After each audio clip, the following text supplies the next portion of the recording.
Legislation forcing the Justice Department to publicly release its files on the late financier and convicted sexual abuser Jeffrey Epstein could be on President Trump's desk very soon. The House passed the measure this morning, and a short time ago, the Senate agreed to approve it by unanimous consent. Senior national correspondent Aisha Husni has the details.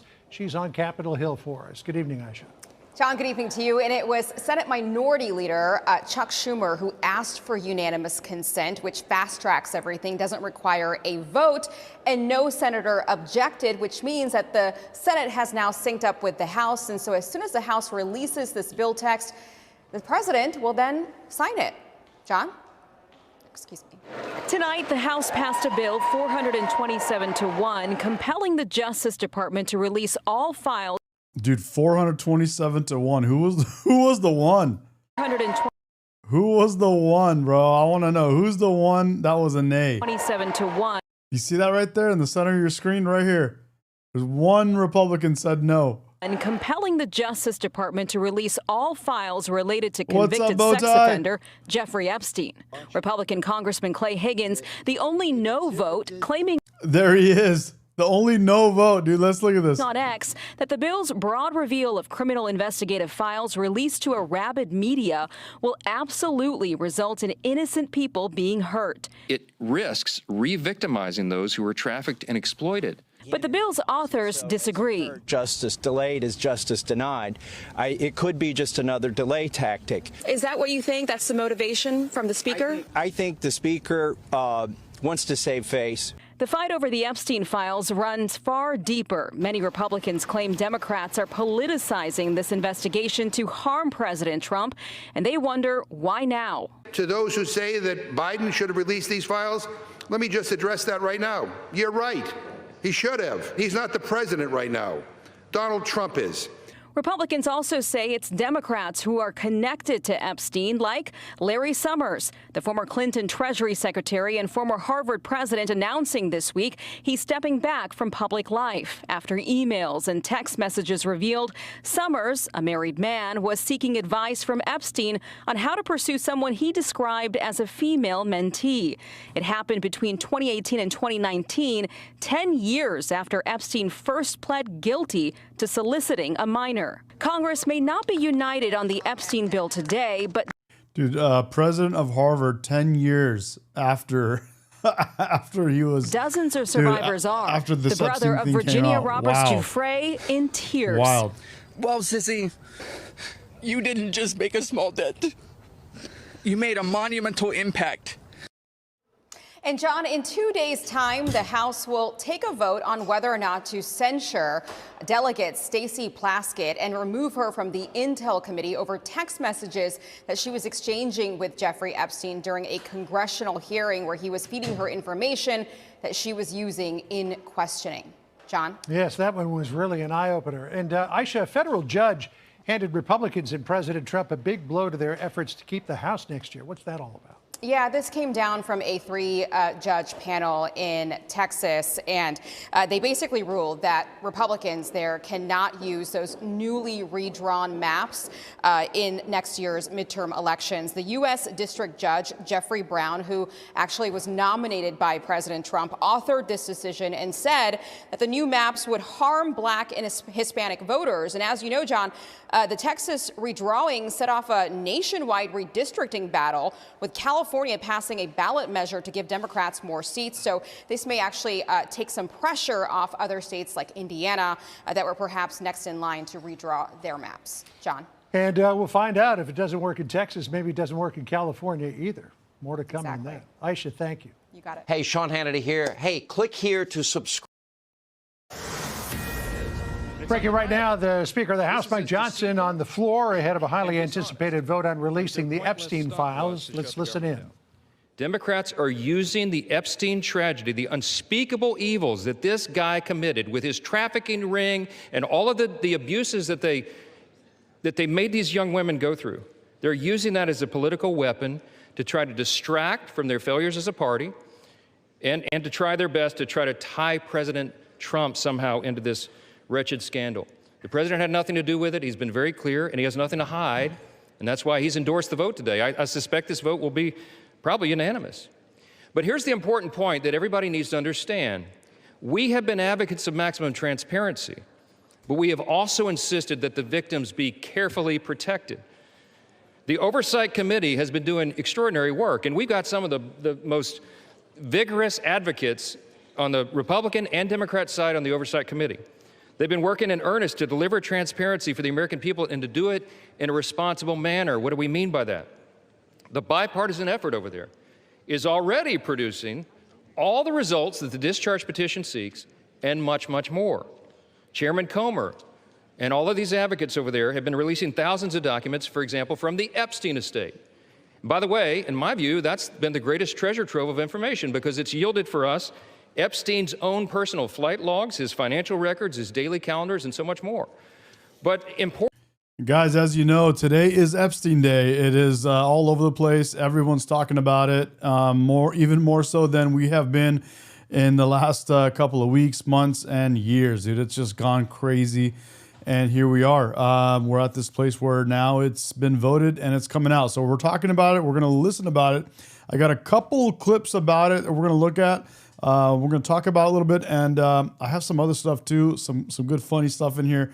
So put your seatbelts on. Let's go, guys. Importantly, what's up, men? What's up, everybody? Hello, Ash Rose. We got Psycho back in trolling. Here we go. none of that was addressed or is addressed in the legislation that's being voted on today. The estate files wouldn't even have been encompassed in that.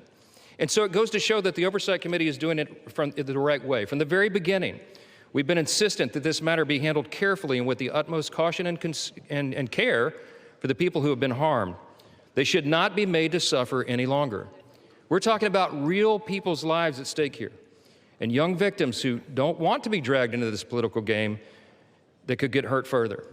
But the Democrats are rushing the release of thousands of unsubstantiated documents that may be included in this, that are going to be in the public domain with the passage of this bill. And there are serious deficiencies in the legislation that I have noted at length, and Republicans have to work to address those. Did you guys see the vote on the censuring of the Democrat that was literally texting Epstein after he was convicted? Yeah, that didn't pass. Deficiencies in the Senate. Democrats all said no. If and when this legislation is advanced. I stood before the American public today at our press conference, and I explained in detail the dangers of the discharge petition. We have posted at my website, speaker.gov, a summary. The legal counsel, a small army of lawyers, put this together. I used to be a federal court litigator. Many of my colleagues who have spoken today were. We understand the dangers of how this was haphazardly drawn up. And among them, by the way, Mr. Speaker, before I forget, I seek unanimous consent to enter into this document into the record. It's on the website. It's entitled, How the Flaws of H.R. 4405 Could Re-Victimize Epstein's Victims, Create New Victims, and Damage the Judicial System. It is dated today. Thank you. And it summarizes just 5 or 6 of the major concerns. Among them, it fails to fully protect victim privacy. It could create new categories of victims. It potentially jeopardizes grand jury secrecy.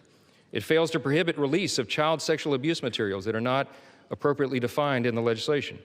It jeopardizes future federal investigations, and we have national security concerns regarding classified information. We'll put this in the record because we need the legislative record to reflect what is the legislative intent behind this vote. I used to litigate cases. We would litigate federal statutes and whether or not they could survive in legislative intent. Psycho Black in the chat, you could see, he says, I can't wait to see who's done what with Trump. And that just tells you, it explains exactly what Carolyn Leavitt was saying in the press briefing. They don't actually care about the victims or about justice.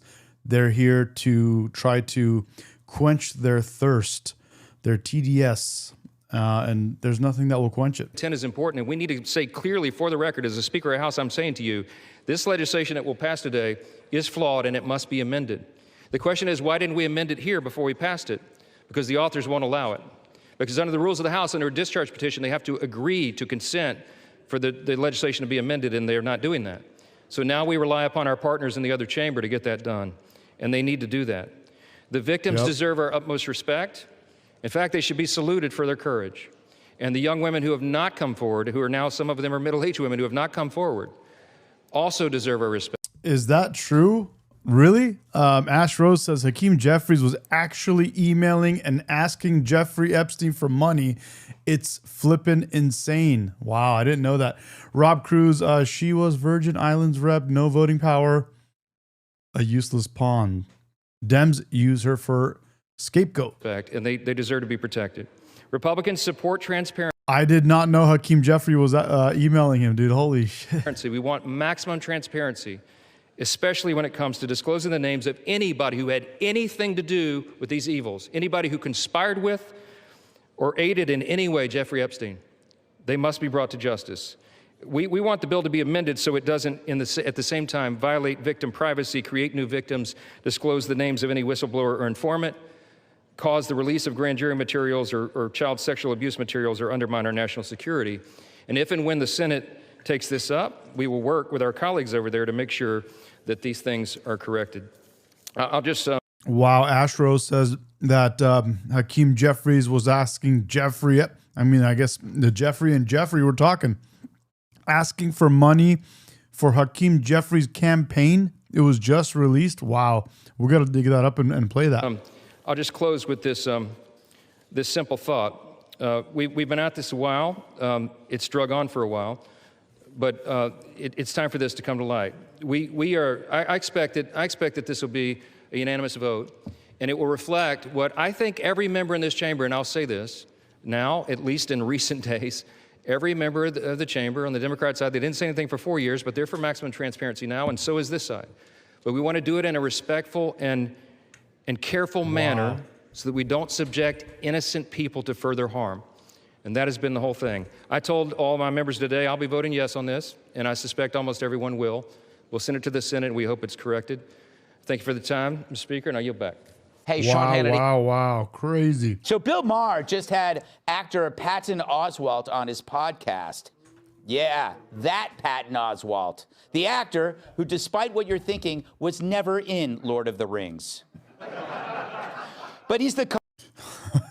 W. Ash Rose, thank you. Thank you for the super chat. Hell yeah. Hell yeah. Comic Love who you. prowls Thank you. the internet as a harsh critic of the right and self-appointed comedy cop. So you'd think he'd be wired into everything, up on all the arguments and counter-arguments, right? Nope. He knows about as much as today's issues as he does about personal grooming. True, the guy looks like a cat just coughed him up. And yet we're the ones who didn't evolve. This country is not as mature as it thinks it is. We elected Obama, and clearly the country freaked out. We're still living in that freak out. We are not as progressed and evolved and intelligent as we think we are because we keep freaking out. Who's we exactly, oh garden gnome? Because when Maher suggests that the left is not entirely scientific, Oswalt looks at him like AOC trying to do a math problem. The left freak out too. The left freaked out about a lot of too. What did they freak out about? Gender, race, parenthood, schools, homelessness, crime. Lesko says, when did Patton become a lesbian? Is he did he transition and then become a lesbian? The border, education. We stopped being a scientific people. It's not scientific. But the left certainly stayed scientific. No, they didn't. Why not? Because they think gender that they went way too far with, that's not scientific. But how did... Min, what's the presence thing you're talking about? I'm not trying to... How do they go too far with, like, gender stuff? If I was teaching children, what I would teach them is there is a default setting for the human being, which is heterosexuality. That's not what we started to teach, which was that every baby is, I don't know, let's not even put it on the birth certificate. That's what they wanted. Were we teaching that? Yes, we When were we teaching that? Teaching it. It was a law here in California. See, to teach what? Don't put sex on the birth certificate. We'll see. I'm sorry, I don't remember that. I mean, I know, because it doesn't get in the blue sky bubble. Damn. Where has this guy been? Now, I get it. When you look like Patton Oswalt, you want someone telling you there's no difference between women and men. But he didn't know the laws or even the controversy. He didn't know that some states were scrapping sex for birth certificates, that his state added non-binary as a designation. Oh, he's brave online, fact-checking you and me. But when Maher, a guy capable of peering beyond the bubble, says, look, you missed this, he's as bewildered as J.B. Pritzker looking at a bag of kale. And why?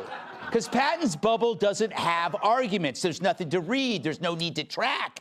Today's left orbits in their own messaging universe, disconnected from anything that might challenge them. Yep. And since the left owns the culture, they have no problem finding out. And they're illegal to facts. Information. In fact, that's all they find. They have platitudes. Follow the science. No human is illegal. Trans women are women. But if someone says something you don't like, it's okay to shoot him in the head.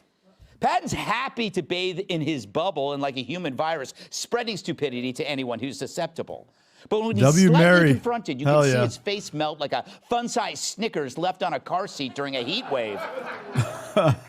If you're saying the left went too far with gender, maybe that was a function of, okay, these people are scared, they're being targeted, and we're watching them be targeted right now. We're watching transgender people be targeted in a very aggressive way. So we are? Trans are being targeted in a very aggressive way. How the hell are trans people being targeted? Where? Oh my God, where are they being targeted? What are you smoking, bro? Like everybody is being targeted to a degree. I feel like, but not scapegoated the way that transgender people are. Scapegoated for what? Who's scapegoating them? Every school, every shooting is a transgender person. Not every the ones that are. But that's how they frame it, though. Oh, man. You see, Oswald seems as confused as Mayor Pete discovering a photo of Sydney Sweeney. Pete Buttigieg, bro.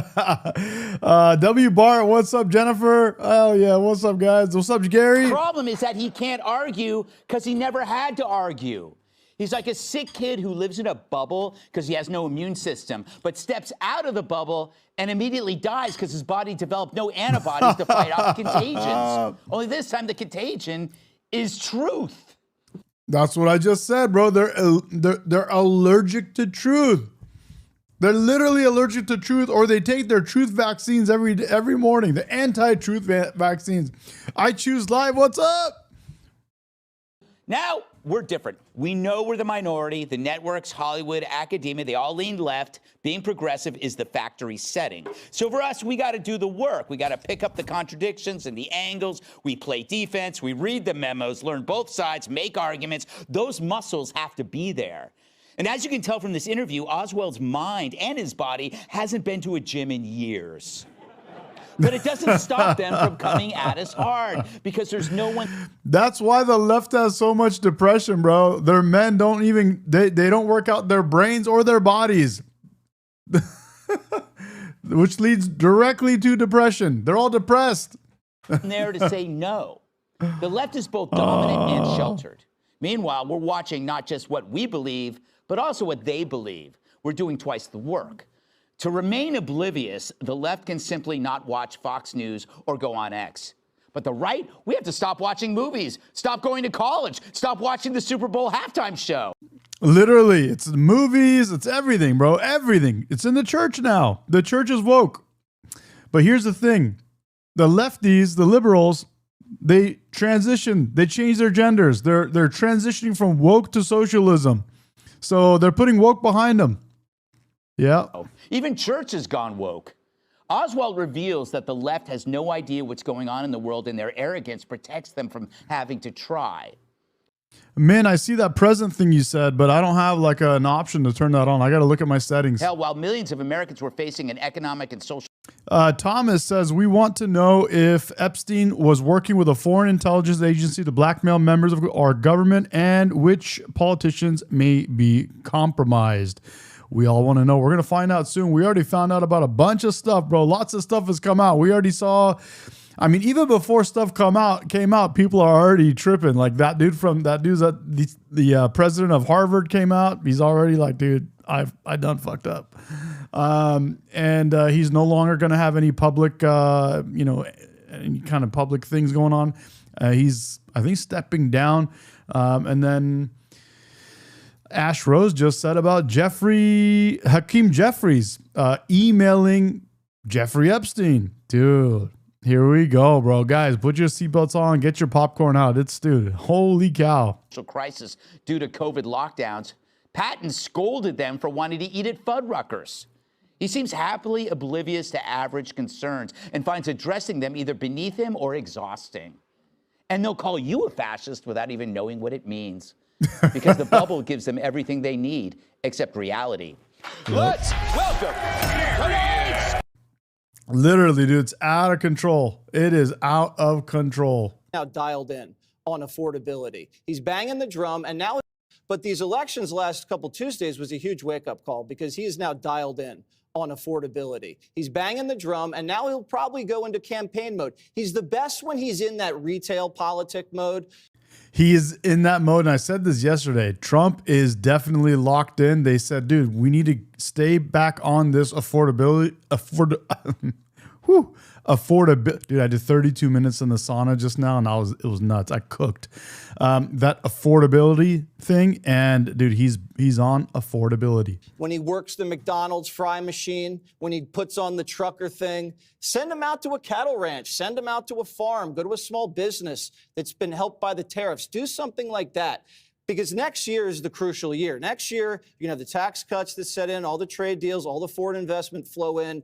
And if you could get rates down and start fast-tracking power plants and housing startups, you can really, really create a boom. But the American people need to help themselves, too. The government can't do everything. You got to snatch the American dream. You got to sacrifice. When you're young, you got to bust your butt. You got to fall in love. You got to take risks. Yeah, you do. Absolutely. You got to be willing to fail. And I tell people this all the time. I mentor people from time to time. I tell them, dude, if you're not failing, you're not trying hard enough. Diana Rangluya says, I'm from New Zealand. I watch Gutfeld often. Hell yeah. Good to have you. You got to save money. All of those things are out there for the taking. You just have to grab it. All right. So, Kennedy, Jesse didn't answer my question. So I pose it to you. When I do 32 minutes in the sauna, I do that about 3-4 times a week. Whenever I do it, I have one of those hats on. They have these wool hats on. It helps out. That's how I know he needs to run for office. Yes, exactly. Because he will take anything and twist it around to something he wants to talk Exactly. So you have Trump, who's 80-20 on every issue. He's right on the right side of issues, but the Democrats don't join it because it's Trump. What does Trump do is he sees that affordability is a good issue. And he jumps into it with different solutions. That's what the Dems should have tried. They should have tried that. They lost. The Dems don't have any policies or any idea for like anything to push for solutions, bro. They're just attacking Trump every which chance they get. It's not there is no solution mode. It's a TDS mode. It's a attack Trump mode. That's what it is. That's why they lost 2024, in addition to having a horrible candidate. But if they had leaned into the populism that got Trump to office in the first place. Eric just said it right there in the chat. He says, Medi, Democrats don't care about Epstein files. It was a plot to start impeachment process against Trump. Absolutely. In 2016 and realized that that's where the voters were at. But instead, they abandoned them for all the snobby, weird, elitist issues about transgendered men playing in women's sports, and they bet on the wrong side of that issue. We didn't even know what an 80-20 issue was until Trump exploited it. But the problem is, as these elections just showed us in New Jersey, Virginia, here in New York City, is that Republicans did cede a lot of ground on the populism and affordability. And voters get really skittish. And this is, Harold and I talked about this last week, the fickle voters, when they feel like they still can't afford anything, they know no party. And they didn't like Biden lecturing them for 4 years saying, hey, inflation is fine, you can afford everything. And they were worried that Trump was starting to do the same thing, because the problem is, if you're touting only certain aspects of your economy, you are turning your back on the real pain that people are facing. Now, what he has to reconcile is, are his tariffs exacerbating that? And will giving people this $2,000 tariff credit create an inflationary environment? And if that's the case, he's kind of making the argument against his own tariffs. Except, though, he's not printing money. He's just taking. That's the Fed, which we have to end. Thank you, Ron Paul. You print money, you create inflation, Sandra, but I don't have to tell you that. You're a news lady. Thank you very much. Elmo, what's up, dude? Good to have you back, buddy. Hell yeah. Now, when Trump left office in 2020, inflation was at like 1.7. When Biden left office, it was under 10%. So now he's getting it back down. It's about 2.7%. It's like, has the media deliberately forgotten the cost of eggs and gas under Joe? I think that's a completely fair point. But I remember on Inauguration Day, we were standing in Washington watching the president give his speech, and he talked about bringing prices down, not slowing inflation. And I remember thinking that's going to be a major challenge for him to follow through on, because historically bringing down the prices is extremely challenging and it takes a long time. But he has slowed inflation. He's been able to follow through on that. Our inflation right now is half what it is from where Biden handed it off. But if Democrats want to scream about an affordability crisis at $3 a gallon gasoline nationally, according to AAA, what was it at $5 under Joe Biden? Where was the affordability crisis there? And by the way, I have this printout. I know, I am the news lady, Greg. You are. What's up, Jane? What's up, aquariums? Hell yeah, dude. Eric says, once it becomes public, they will create false narratives to try and impeach him. The only guy who seems to understand this is Johnson.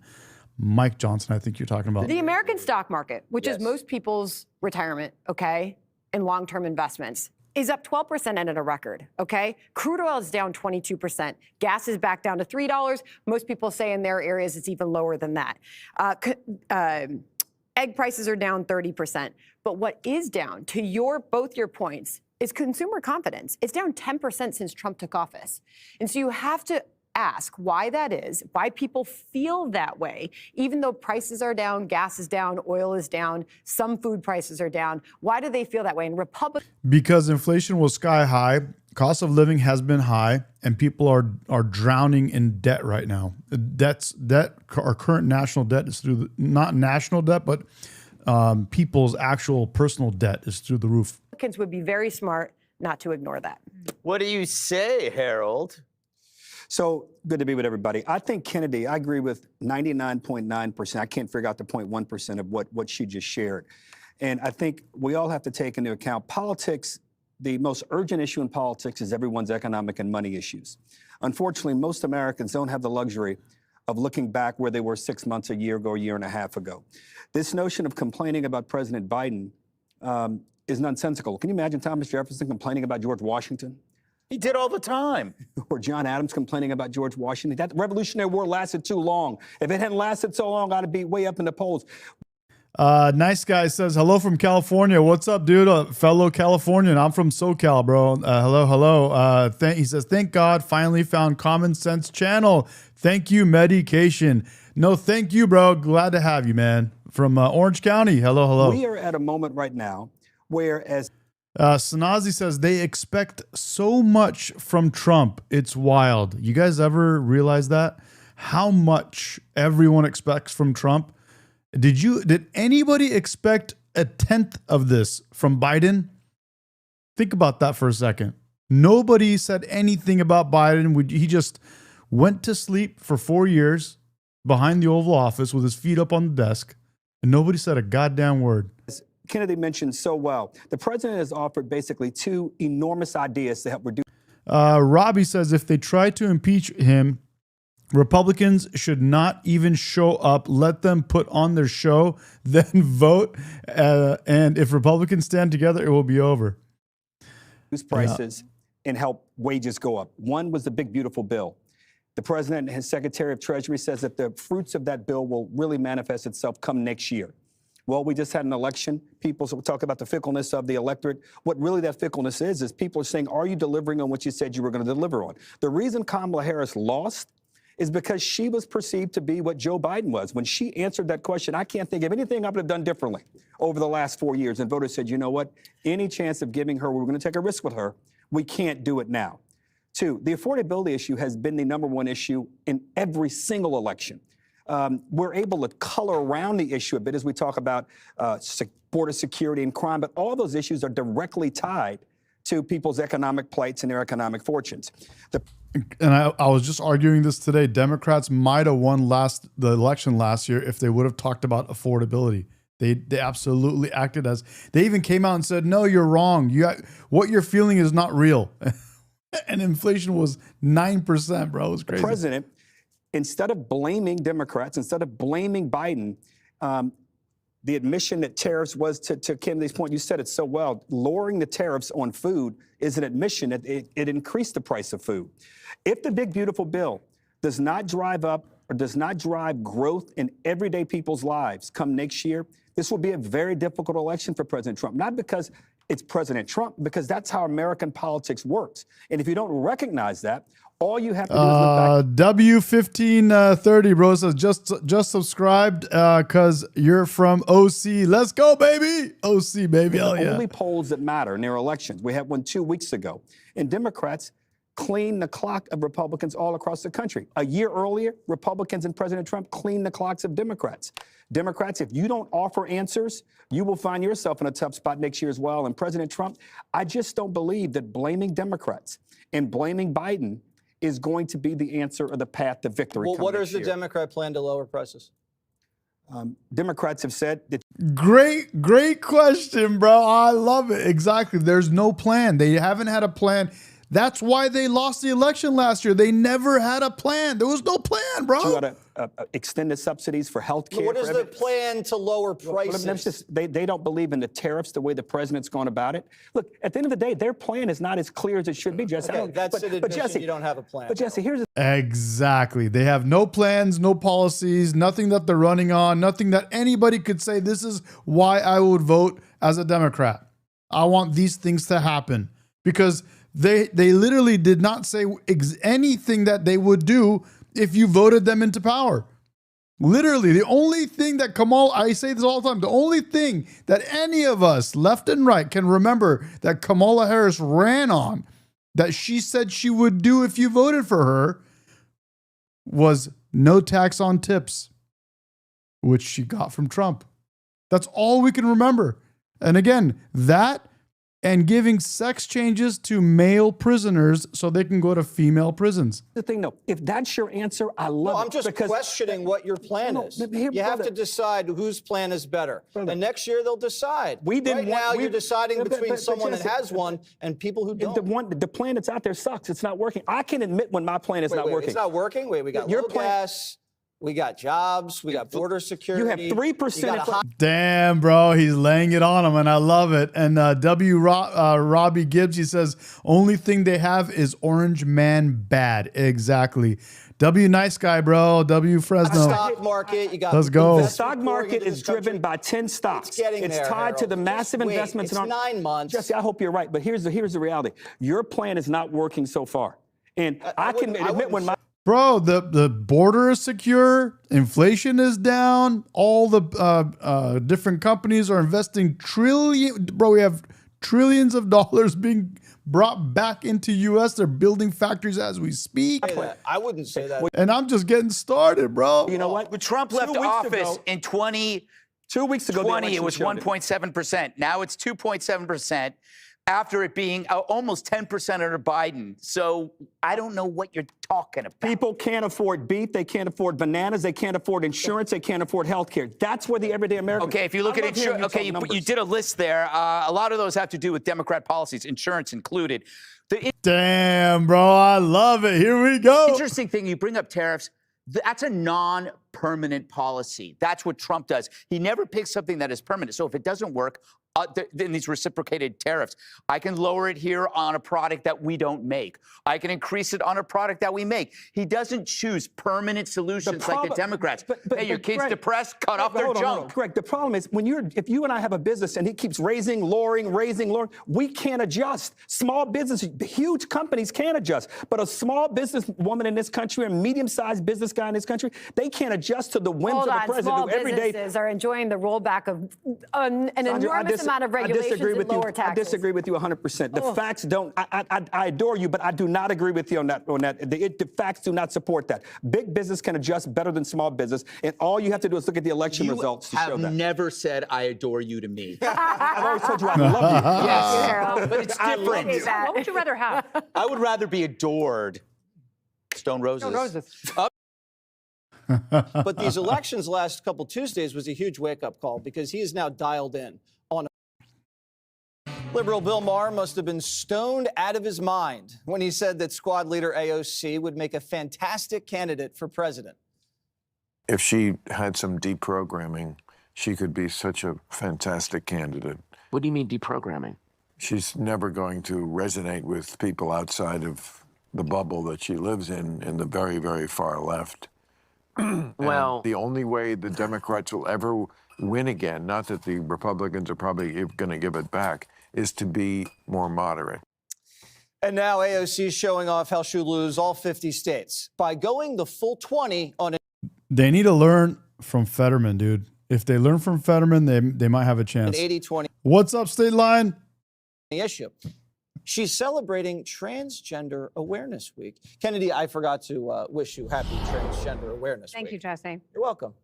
I How are you celebrating? shaved my beard just in time for the show. Oh, you look great. Oh, thank you. How How am I celebrating? I What's up, William? What's up, Random? What's up, everybody? Hell yeah, love let's go. watching the left cannibalize itself. I really, really do.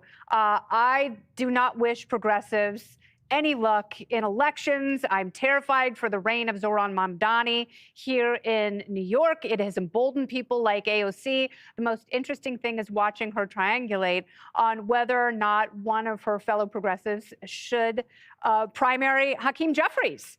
Because now she has to be a little bit more of a mainstream Democrat if she wants to run for president in 2028. That means she cannot turf Democrat leadership, especially if the guy who's going to primary him will probably lose and Hakeem Jeffries will stay exactly where she is. I don't think that there is a way to reprogram a progressive. I think, unfortunately, that it is an orthodoxy and a mental virus. Speaking of what she's talking about, the reprogramming and mental virus, I have a great video coming up right after this, so stay tuned for that. And what's up, Pierce? And I Choose Live says State Line over. Yeah, so that takes over. We're talking about eggs and all that Any stuff. rational component of a person's executive function. Therefore, she cannot be the head of the executive branch. Harold, is AOC presidential timber? I don't know. I think that what Bill, was trying to say, she could be, but I think what he was trying to say is you can't connect with everybody in the country if you have these views that are so outside of where the mainstream is. She clearly has some of the attributes. She's smart. She's popular. She's well known in the country. That when I say popular, well known is what I really mean. But I was listening to someone today who wrote a book on RFK, and he talked about how Robert F. Kennedy, and he said, not Robert F. Kennedy Jr., but the Attorney General Robert F. Kennedy, and he said, you know, one of the things that he was great about was he admitted when he made mistakes. He talked about policy errors and things he could grow on. I think about my time in politics. You said something to me the other day. I didn't support term limits when I got to Congress. I now am a massive supporter of term limits. I tried to give myself space all the time to grow. I was not totally for charter schools and vouchers when I got to Congress. I've since changed. I've gone so far as I think we need massive federal involvement. We got to take it from the locals because they're not doing a good enough job. I used to think we should lower taxes on certain businesses. Once I got to Congress, I learned better, and my private sector experience has got me to think about this even differently. She should do the same. And if you're willing to grow and show that you have space to grow, voters will reward you. That would be her lane to get there. I've changed my position on filet of fish. I always thought it was gross, but now Trump's saying it's good if you add a little more tartar. I might try it tonight. Delightful. I don't know what that tastes like. Demonization of business, demonization of corporations. That's what I think of when I think of AOC. She does a lot of that. I have a very hard time with somebody who is highly critical of the biggest taxpayers in New York City. That's a problem, I would say, going forward. On transgender rights, where is she on women? Why does she not hold a press conference? Why are these Democrats not out there trying to protect these girls who are fighting for themselves without adults in the room standing up for them? In our Fox News poll on this past election night, we asked voters about transgender rights and if they've gone too far. Half of respondents think that transgender rights and this issue in this country has gone too far. If she wants to run on that, I don't know if that's presidential material. Click here to subscribe to the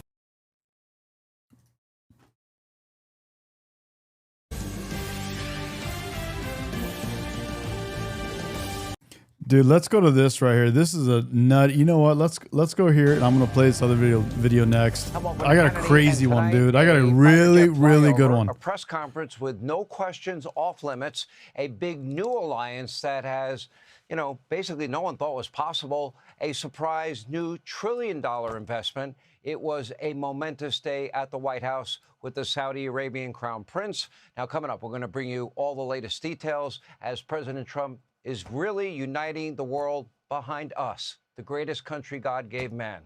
Now, even Toyota's CEO attended a NASCAR race decked out in MAGA gear. Bro, what do you guys say about the president of Toyota, bro? All MAGA out. Look at him. Check him out. Look at this dude. I love it, bro. Let's go. And rap legend Nicki Minaj, well, is thanking President Trump. What a night. Take a look.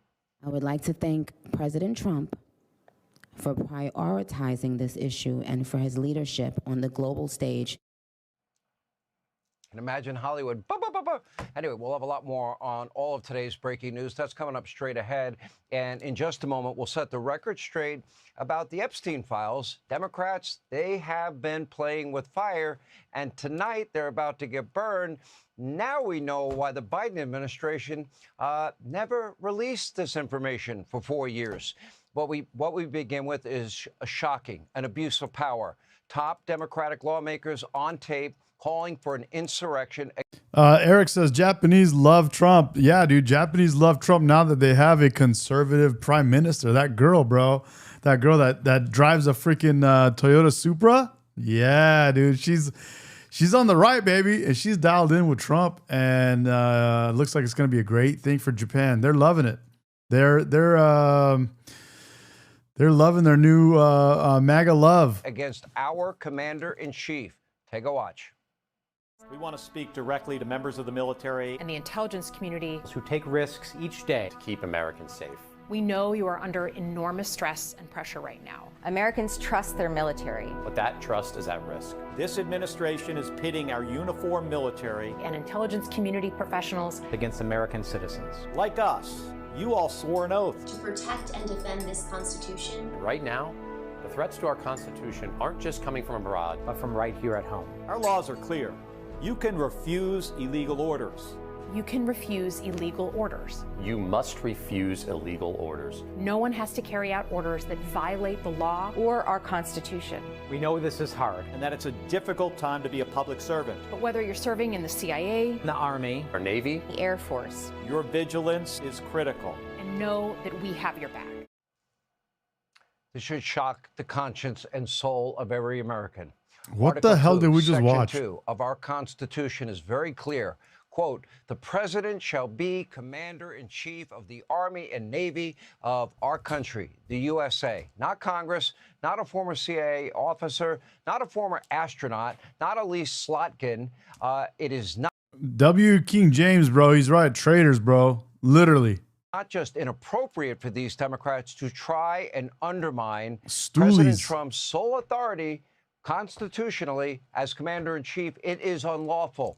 A brazen act of subversion against our country. They appear to want a military coup in our country to take place. At this point, these Democrats, they might as well try to breach the walls of the White House and break down the doors like their radical supporters did all throughout the summer of love during the rioting in the summer of 2020 that they said were mostly peaceful. Now, this may sound dramatic to our detractors, but think about how we got here. Never mind the Russia hoax, the Mueller witch hunt, the bogus impeachments. In 2024, Democrats tried to throw Trump in prison. Why? To prevent him from becoming president. They raided his own home. They ripped through the First Lady's closet, his son's bedroom. A few months later, a deranged Trump hater came within 1 millimeter of taking Donald Trump's life. A short time after that, another would-be assassin somehow got within range to make another attempt at Trump's life. Now, in his second term, the president has worked hard to fulfill his stated campaign promises, everything that he ran on, full transparency, incredible access within the bounds of our federal republic. And yet the rage on the left now is at an all-time low, getting worse every single day. And we're about to show you from a North Carolina NAACP leader is now what she's saying is commonplace. We hear it all the time, almost daily. It is incitement.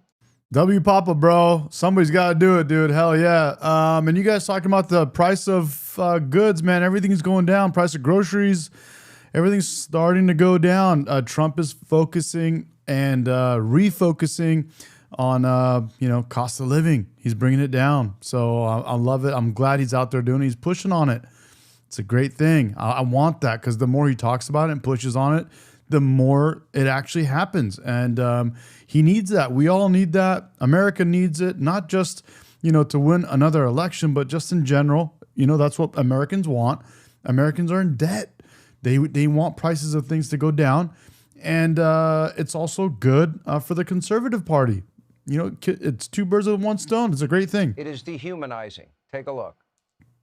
We have a little man sitting in 1600 Pennsylvania Avenue who really believes that Hitler was the greatest man ever on earth, whose whole vision is to be just like Hitler.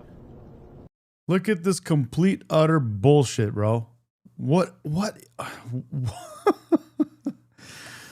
What do these people think coming out here and saying complete utter nonsense, dude, and thinking it's like they're doing justice in some way? It's crazy, bro. Complete pure bullshit. And trying to I gotta hit the button on him. That's a lie. That's a lie. That's a lie. Create a 1940s. Let's play that again, dude. Hold on.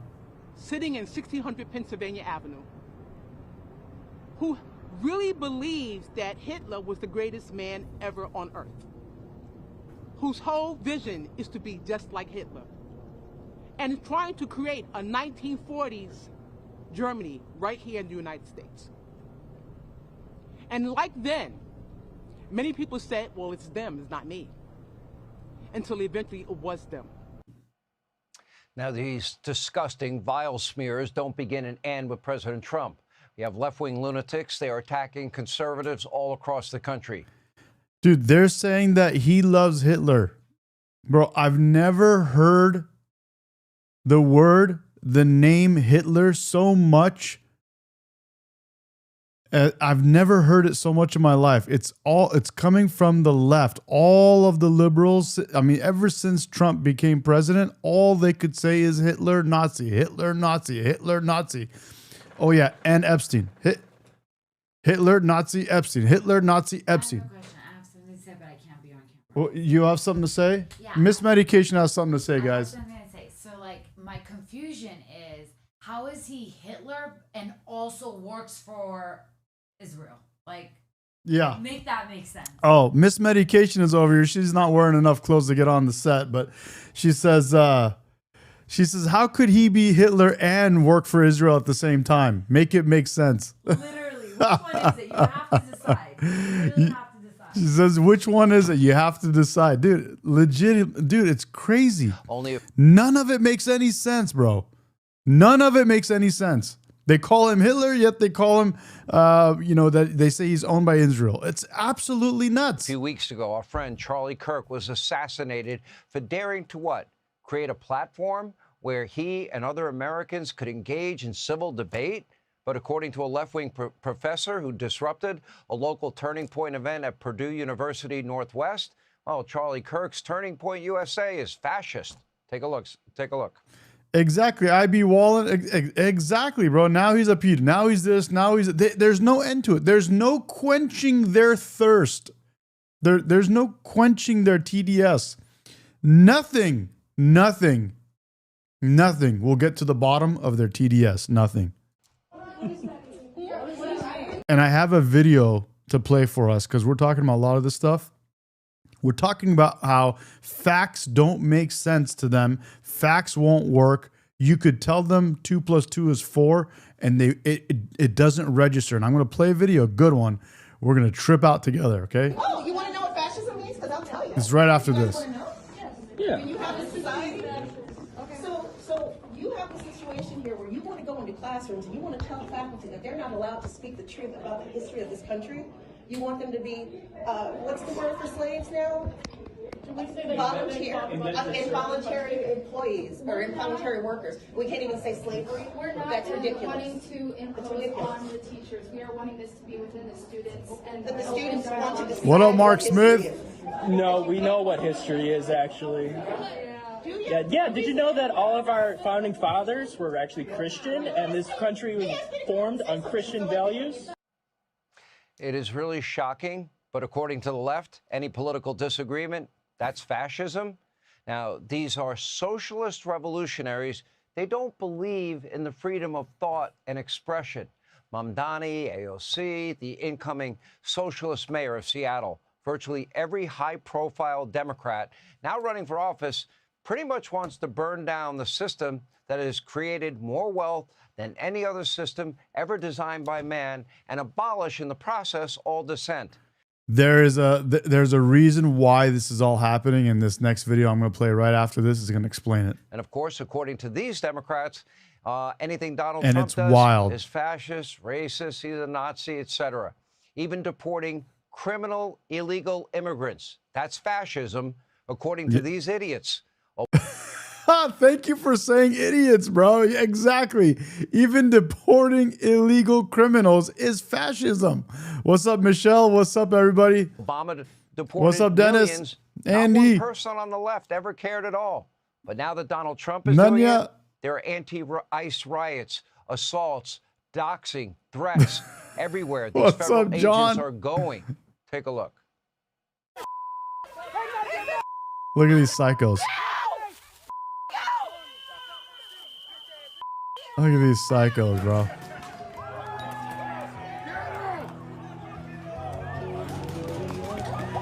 Their brains have 2 brain cells left, and their 2 last final brain cells are fighting each other.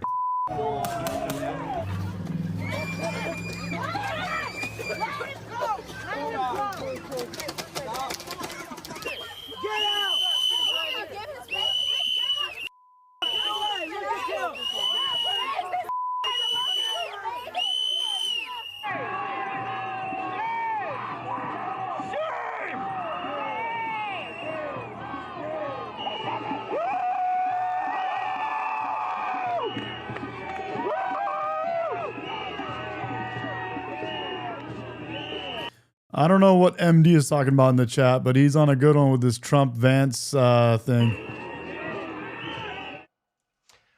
Eric, I'm with Eric. Eric says, bring bullying back again. Yes, we should. I need to. You know what? I'm going to write that down.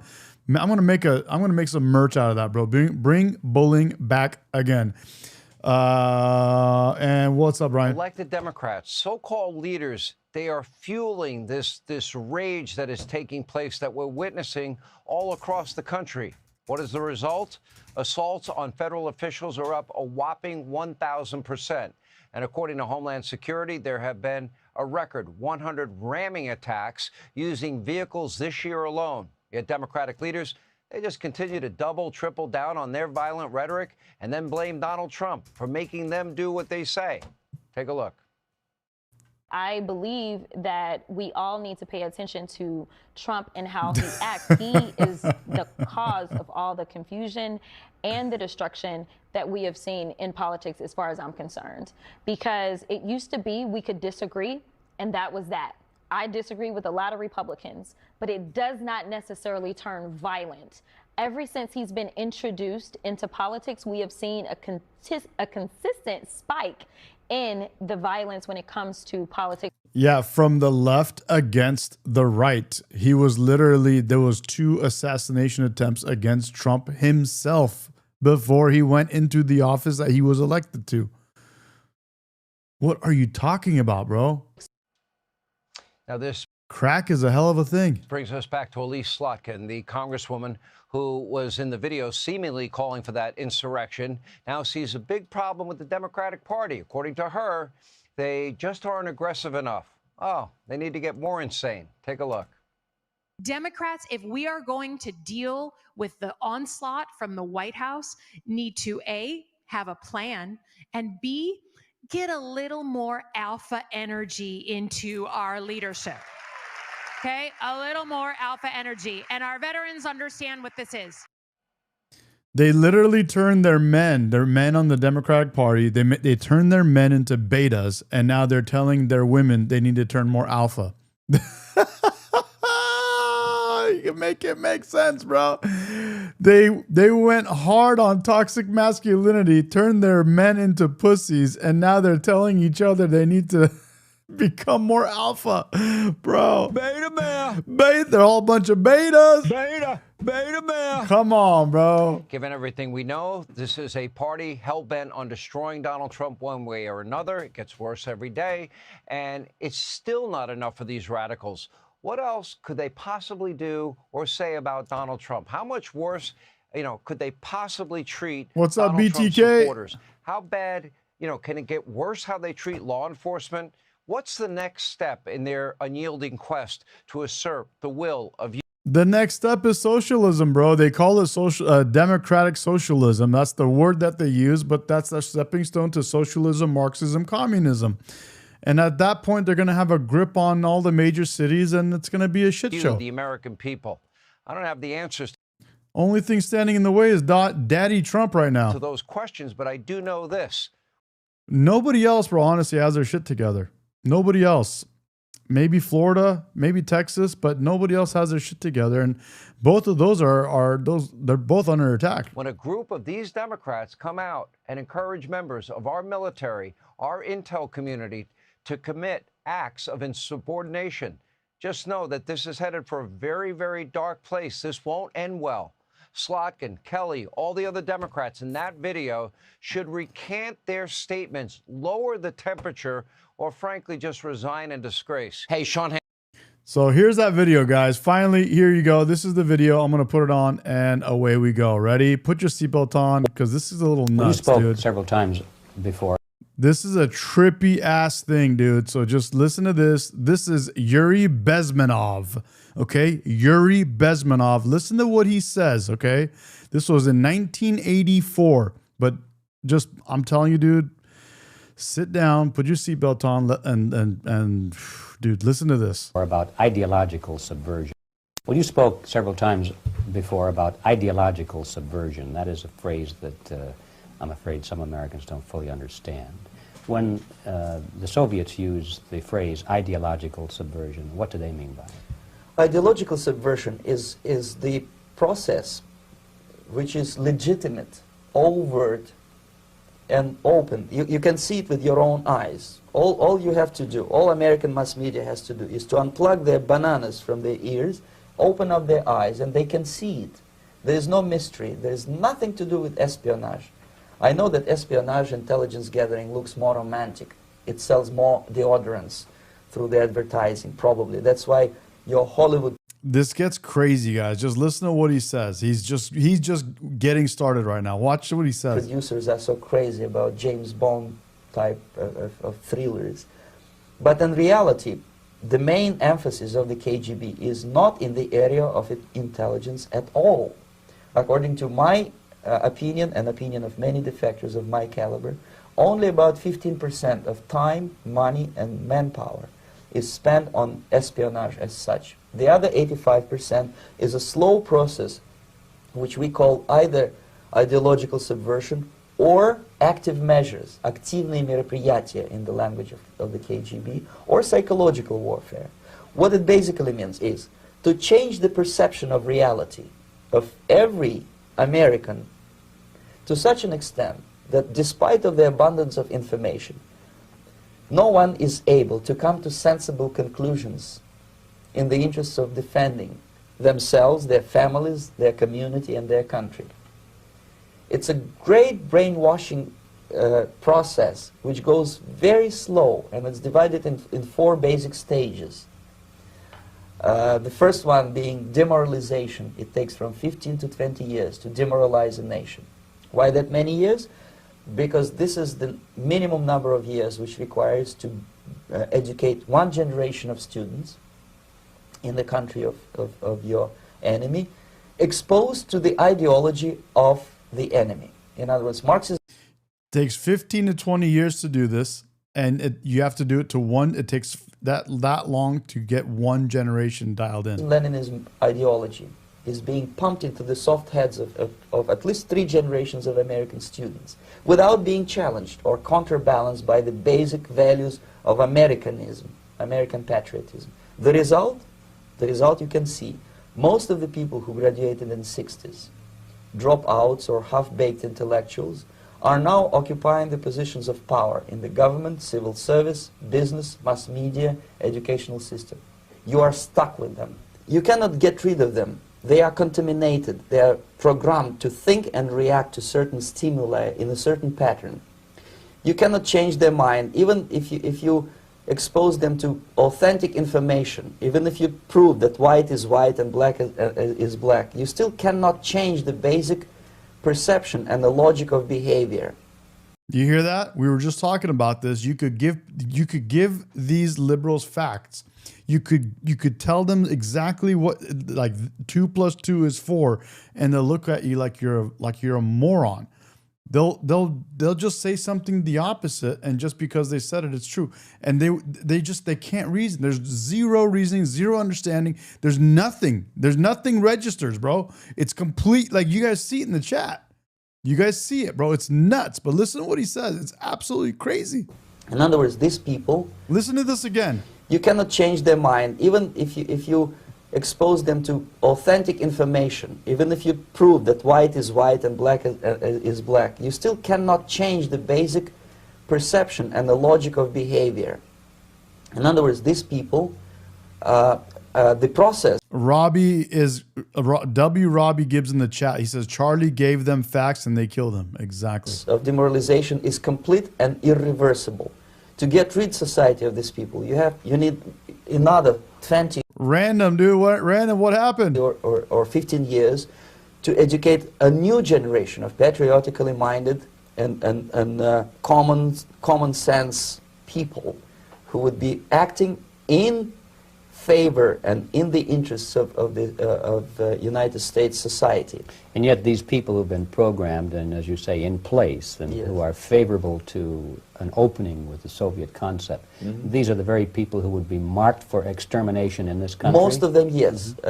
Simply because the psychological shock when they will see in future what the beautiful society of equality and social justice means in practice, obviously they will revolt. They will be very unhappy, frustrated people. And the Marxist-Leninist regime does not tolerate these people. They will join. You hear what he's saying? The very ideology that they're pushing for now, and that he knows this, he's saying it himself. The very thing that these people push for will not accept them, will not allow them to be around. That ideology will quickly get rid of them. The links of dissenters, dissidents. Unlike in present United States, there will be no place for dissent in future Marxist-Leninist America. Here you can get popular like Daniel Ellsberg and filthy rich like Jane Fonda for being dissident, for criticizing your Pentagon. In future, these people will be simply squashed like cockroaches. Nobody is going to pay them nothing for their beautiful, noble ideas of equality. You hear that? They'll be squashed like cockroaches. Nobody will pay them anything for their beautiful, noble ideas of equality. This they don't understand, and it will be a greatest shock for them, of course. The demoralization process in the United States is basically... Mark Smith, man, glad to have you, bro. Dude, that's crazy. Didn't know that happened. Let's read some of these chats here. Brian says, any hint of civility is viewed as conformity and automatically judged as fascism. Antifa is not an ideology of order or protection. It is anarchy. No rules. Completed already. For the last 25 years. Actually, it's overfulfilled because demoralization now reaches such areas where previously not even Comrade Andropov and all his experts would even dream of such a tremendous success. Most of it is done by Americans to Americans, thanks to lack of moral standards. As I mentioned before. Damn, bro. Do you hear that? Most of it's done by Americans to Americans. Wow. Damn, hold on a second. Tremendous success. Most of it is done by Americans to Americans, thanks to lack of moral standards. Thanks to lack of moral standards. As I mentioned before, exposure to true information does not matter anymore. A person who was demoralized is unable to assess true information. The facts tell nothing to him. Even if I... What? The facts tell nothing. Facts mean nothing. Facts are useless in this kind of a shower him with information with authentic... even if I shower him with information with authentic proof, with documents, with pictures, even if I take him by force to the Soviet Union and show him concentration camp, he will refuse to believe it until he is going to receive a kick in his fat bottom. When a military boot crashes his, then he will understand, but not before that. That's the tragic of the situation of demoralization. Damn, bro. That's the tragedy of this situation. Wow, bro. This is, I'm telling you guys, this is nuts. I'm probably going to end up watching this like another like 5 to 10 more times. So basically, in this next week or two, because this is insane. I really want this to sink in and really burn into my brain, because I want to learn from this. America is stuck with demoralization, and unless, even if you start right now, here, this minute, you start educating new generation of Americans, it will still take you 15 to 20 years to turn the tide of ideological... Even if you start right now, it will still take you 15 to 20 years. But listen what he says happens next, bro. Listen to what is the progression of this. Watch this. His full name is Yuri Bezmenov. Y-U-R-I Bezmenov. Let me write it in the chat here. Hold on. Yuri Bezmenov. Perception of reality back to normalcy and patriotism. The next stage is destabilization. This time, subverter does not care about your ideas and the patterns of your consumption. Whether you eat junk food and get fat and flabby, it doesn't matter anymore. This time, and it takes only from 2 to 5 years to destabilize a nation, what matters is essentials: economy, foreign relations, defense systems.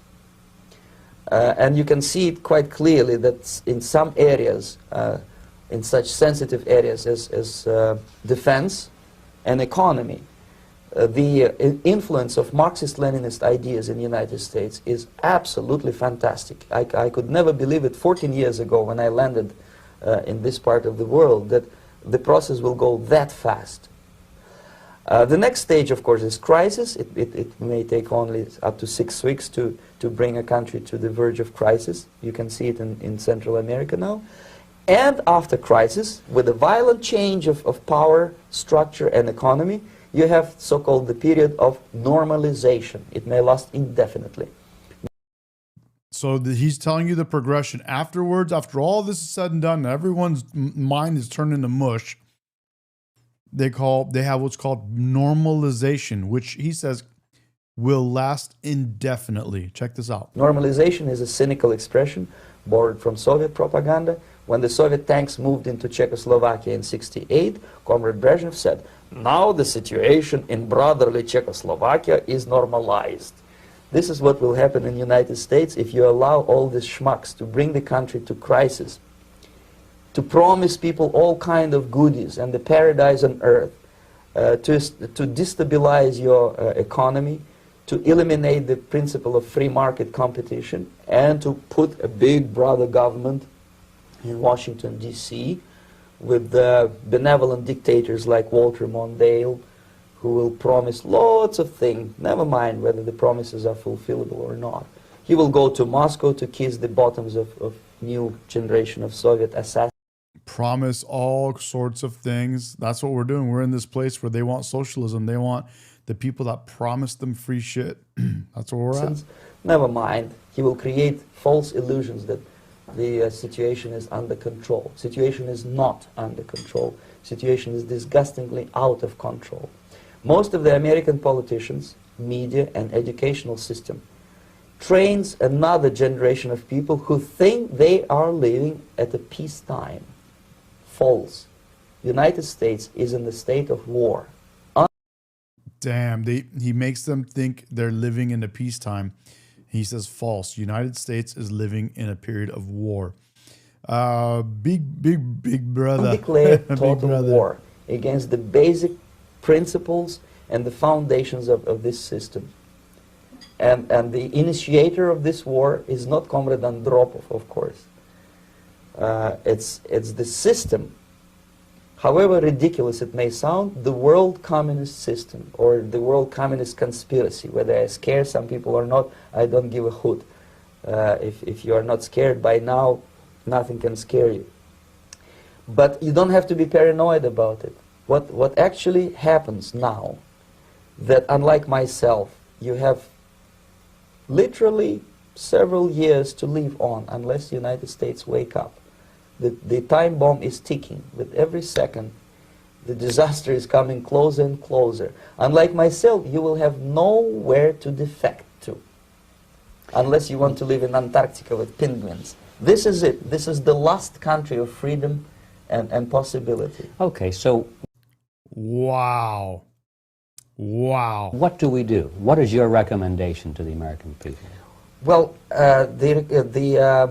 the immediate thing that comes to my mind is, of course, there must be a very strong national effort to educate people in the spirit of real patriotism, number one. Number two, to explain them the real danger of... He said real patriot. He said to educate people in real patriotism. Socialist, communist, whatever, welfare state, big brother government. If people will fail to grasp the impending danger of that development, nothing ever can help United States. The big brother government, like State Line keeps talking about, those digital IDs and stuff and all that other stuff coming down. Make his goodbye to your freedom, including big brother government. Patriotism, number one. Number two, so this is how you solve it. Okay, so what do we do? What is your recommendation to the American people? Well, the immediate thing that comes to my mind is, of course, there must be a very strong national effort to educate people in the spirit of real patriotism, number one. Number two, to explain them the real danger of socialist, communist, whatever, welfare state, big brother government. If people will fail to grasp the impending danger of that development, nothing ever can help United States. You may kiss goodbye to your freedom, including freedoms to homosexuals, to prison inmate. All these freedoms will vanish, evaporate in 5 seconds, including your precious lives. The second thing, the moment at least part of the United States population is convinced that the danger is real, they have to force their government. And I'm not talking about sending letters, signing petitions, and all this beautiful, noble activity. I'm talking about forcing United States government to stop aiding communism. Because there is no other problem more burning and urgent than to stop the Soviet military-industrial complex from destroying whatever is left of the free world. And it is very easy to do. No credits, no technology, no money, no political or diplomatic recognition, and of course no such idiocy as grain deals to USSR. The Soviet people, 270 million of Soviets, will be eternally thankful to you if you stop aiding a bunch of murderers who sit now in Kremlin and whom President Reagan respectfully calls government. They do not govern anything, least of all such complexity as the Soviet economy. So basic, two very simple, maybe too simplistic answers or solutions, but nevertheless they are the only solutions. Educate yourself, understand what's going on around you. You are not living at the time of peace. You are in a state of war, and you have precious little time to save yourself. You don't have much time, especially if you are talking about young generation. There's not much time left for convulsions to the beautiful disco music. Very soon it will go, just overnight. If we are talking about capitalists or wealthy businessmen, I think they are selling the rope on which they will hang very soon. If they don't stop, if they cannot curb their unsettled desire for profit, and if they keep on trading with the monster of the Soviet communism, they are going to hang very soon.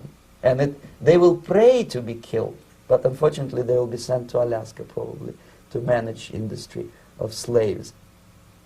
It's simplistic. I know it sounds unpleasant. I know Americans don't like to listen let's to look at things this which one are more time, unpleasant. dude. I want to hear. I want to see that. What's the solution here? Well, the immediate thing that comes to my mind is, of course, there must be a very strong national effort to educate people in the spirit of real patriotism, number one. Number two, real patriotism. Hold on.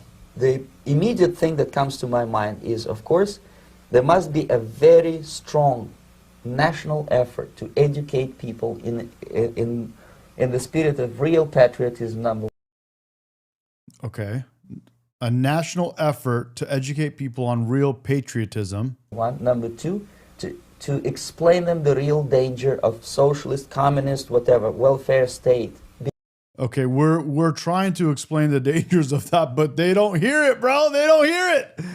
Dude, they're lost, man. They literally just voted for a socialist, Democrat, Muslim a dude that has never had a job in his life.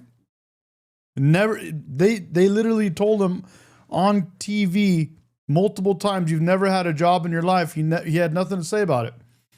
They elected him to be the mayor of the biggest city in our country. So we're trying to tell them, bro, but they don't get it. Bill says, medication, so glad you're here. I appreciate your sanity after running across the pyramid lampshade guy. Big brother government. If people will fail to grasp the pyramid lampshade guy, I don't know who that is. The impending danger of that development. Nothing ever can help United States. You may kiss goodbye to your freedom, including freedoms to homosexuals, to prison inmate. All this freedom will vanish, evaporate in 5 seconds. Terry is right, bro. W. Terry, all they hear is free. And that's what I was talking about this earlier, bro. Here's the thing: people say, you know, that you have people that are indoctrinating them. But here's the thing, man.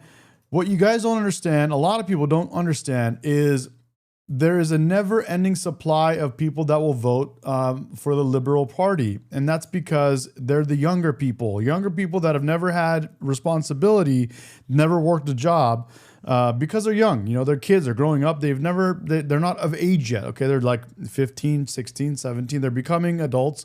They've never had a job. So they're the never-ending supply of young people that are growing up and being able to soon vote for the Democratic Party. Why? Because the Democratic Party says that, hey, let's have government do things for you for free and make your life better. And because they've never had anything, they've never had that responsibility and don't know what it means, they're more willing to vote for the party that gives them stuff for free. That's a big problem. It's been a constant problem.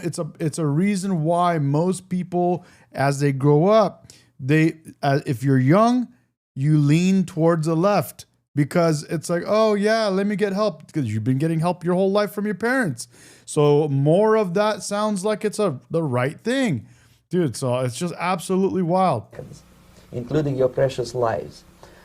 The second thing, the moment at least part of the United States population is convinced that the danger is real, they have to force their government. And I'm not talking about sending letters, signing petitions, and all this beautiful, noble activity. I'm talking about forcing. What's up, High Horse? Hell yeah, dude. High Horse is in the chat. What up, buddy? The United States government to stop aiding communism. Because there is no other problem more burning and urgent than to stop the Soviet military-industrial complex from destroying whatever is left of the free world. And it is very easy to do. No credits, no technology, no money, no political or diplomatic recognition, and of course no such idiocy as grain deals to USSR. The Soviet people, 270 million of Soviets, will be eternally thankful to you if you stop aiding a bunch of murderers who sit now in Kremlin and whom President Reagan respectfully calls government. They do not govern anything, least of all such complexities. That is wild, bro. It's basic, two very simple, maybe two simplistic answers or solutions, but nevertheless, common sense people who would be acting in another 20 or of demoralization is complete and irreversible. To get rid society of these people, you need another 20 or 15 years to educate a new generation of. So, bro, they don't even go ham on actual spies or any of that stuff. That's what this guy was saying this whole time, bro. They literally just came in and they knew it's a 15-year project. He said 10 to 15 to set it all up and to get everyone dialed in. And once it's all in place, bro, they won't know left from right, up from down. They won't know their heads from their asses, bro. They're done. Then he says, if you want to fix it, it will take at least 15 to 20 years, dude, to make some kind of headway. But he says there probably is no chance. At some point, bro, it's done. Because they just keep doing it, right? No matter what we do, dude, think about it right now, bro. We give the liberals facts. You guys see it in the chat all day long. We give them facts. And they just say the opposite. Even though there's literal true things. We give them the simplest truths. And they just say the opposite. It's absolutely what he said exactly to the T came true. It's nuts, dude. Wow. Well, with that, guys, it's 9:48 in SoCal in Orange County, and I'm gonna call it a night. I have some more things to do. I got to work on some more business stuff outside of this, and I had a good time with you guys. We went through a bunch of stuff. We got a lot of Epstein stuff coming out, man. So this stuff is all. We had the votes in. One vote that was absolutely crazy is the vote to censure the lady that was texting Epstein during the hearings. That Democrat. There was a vote in the House to censure her, and all the Democrats said no. All of them said no, and so that didn't pass. So I guess they're happy about their own party communicating with a convicted Jeffrey Epstein. That was while he was convicted. It was pretty wild. Crazy, guys, crazy. Well, hey, dude, we're doing our part. He said there should be a national effort to educate them about patriotism, real, true patriotism. We're trying to do that. We're America first. We're trying to make America great again. We are not a cult. We're a party that is trying to do the right thing. We disagree with each other. We like Trump and what he's doing. We don't agree with everything he says or everything he does. We don't have to. We don't agree with everything J.D. Vance says. We don't agree with everything Marco Rubio says. We don't agree with everything RFK says. We don't agree with everything anybody says. I don't agree with everything Nick Fuentes says, but I'm all ears. I'm listening, trying to learn, trying to grow. And if there's something right, something good in there, we're going to listen to it. We just want to get to the bottom of things and do the right thing for our country. We love our country. We love each other. We will always stand up for each other. And I always say it, no other country in the world ever wants our country to get united against them. They don't want that. Because U.S., dude, we're nuts, and we love each other and we love our country. Yes, we debate like crazy, and yes, we have some people that are allergic to facts. But dude, it's not over. It's not over. There's a lot to be done. I'm still in California. I'm not running from California. There's a lot to be done here in my state. There's a lot to be done in the country, and we're going to do it. So little by little, we're going to push, and we won't stop. I had told you guys ever since that happened to Charlie Kirk, the gloves are off. We're going to go after this. We're going to do this. We're going to make things right. We're going to get things dialed in as best we can, as best we can. We'll do it together. Thank you guys. Love you guys. And I'll catch you guys tomorrow morning. All right. Have a good day. Good night, guys. Bye.